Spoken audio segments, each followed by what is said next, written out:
Mongolia adalah kekaisaran kedua terbesar dalam sejarah dunia setelah kerajaan Inggris. Suatu kekaisaran yang didirikan oleh seorang tokoh legendaris bernama Genghis Khan pada tahun 1206. Setelah mempersatukan seluruh suku-suku Mongolia yang pada saat itu sering berperang di antara sesama suku, Kekaisaran Mongolia memulai banyak penaklukan untuk memperluas daerah kekuasaannya, dimulai dari seluruh benua Eurasia, China, Persia, Asia Tenggara, hingga Eropa Tengah. Namun, Mongolia menemui masalah saat memperluas daerah kekuasaannya di Timur Tengah, tepatnya saat penaklukan dinasti Mesir. Pada Januari 1260, pasukan Mongolia menuntut kerajaan Syria untuk tunduk pada Kekaisaran Mongolia. Kerajaan tersebut hanya bisa pasrah, diikuti kerajaan-kerajaan lain seperti Damaskus dan Palestina.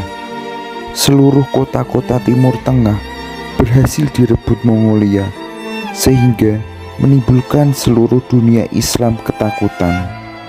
Hulagu Khan, jenderal Mongolia, menuntut agar Sultan Al-Muzaffar Saifuddin Qutuz, sang penguasa Muslim di Mesir, untuk tunduk kepada Kekaisaran Mongolia. Bahkan, pasukan Mongolia meneror Mesir dengan ancaman akan membumi hanguskan kerajaan tersebut jika menolak tunduk. Sedangkan di masa itu, Mesir sedang dilanda berbagai masalah, seperti krisis ekonomi dan kekuatan militer yang melemah. Tetapi Sultan Qutuz membulatkan tekad untuk tidak memilih melarikan diri atau berdamai dengan bangsa Mongolia seperti raja-raja Timur Tengah lainnya. Sultan Qutuz memilih jalan perang menghadapi bangsa Mongolia. Sebelum pertempuran dimulai, Sultan Qutuz memerintahkan panglima terhebatnya bernama Baibars untuk menggali informasi tentang persiapan dan kekuatan pasukan Mongolia.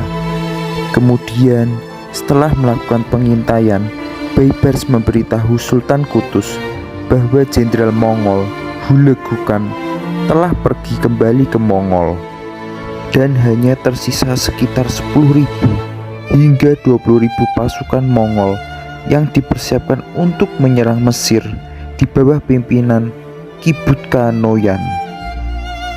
Sultan Qutuz menyusun rencana dan memutuskan untuk memulai menyerang pasukan Mongolia di daerah Palestina. Pada bulan September 1260, pasukan Qutuz berangkat menuju lembah di daerah Ain Jalut. Pertempuran dibuka ketika Sultan Qutuz memerintahkan pasukan kecil untuk maju dahulu memancing pasukan Mongolia agar masuk ke tengah jalur lembah yang sempit.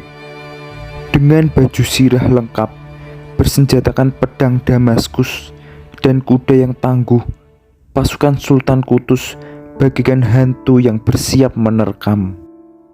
Mereka mulai mengeluarkan pedang dan dengan tatapan mata yang tajam bersiap untuk membantai pasukan Mongolia. Saat jarak semakin dekat, pasukan hantu mengarahkan kedua pedangnya dan mulai mencapik-capik satu persatu pasukan Mongolia. Pedang Damaskus menumbangkan pasukan Mongol hingga berjatuhan di tanah. Amukan pasukan hantu Sultan Qutuz yang hebat tidak dapat dibendung oleh satupun pasukan Mongol. Meskipun menghadapi pasukan Mongolia yang jumlahnya lebih besar, pasukan hantu Sultan Qutuz tidak merasa takut sama sekali.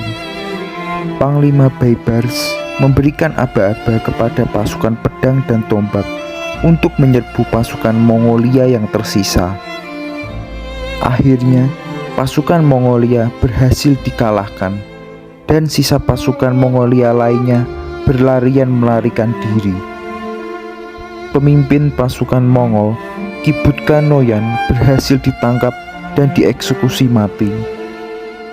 Pertempuran Ain Jalut dianggap sebagai salah satu pertempuran penting dalam sejarah dunia, karena pertempuran ini menjadi titik balik perlawanan sekaligus penyelamat umat Islam dari kehancuran yang disebabkan serangan bangsa Mongolia.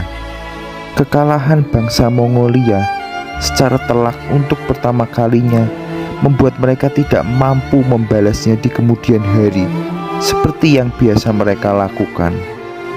Namun, cerita kemenangan Sultan Qutus di pertempuran Ain Jalut justru berakhir tragis. Ketika Panglima Baibars pergi menemui Sultan Qutus untuk menuntut kontribusinya di pertempuran Ain Jalut, dia meminta diberi kekuasaan atas wilayah kota Aleppo di Syria. Sultan Qutus menolak keras, dan penolakan tersebut harus dibayar mahal saat Baibars menusuk Sultan Qutus tepat di jantungnya. Dengan meninggalnya Sultan Qutus, maka sang Panglima Baibars yang memiliki basis pendukung yang kuat diangkat menjadi Sultan di Mesir.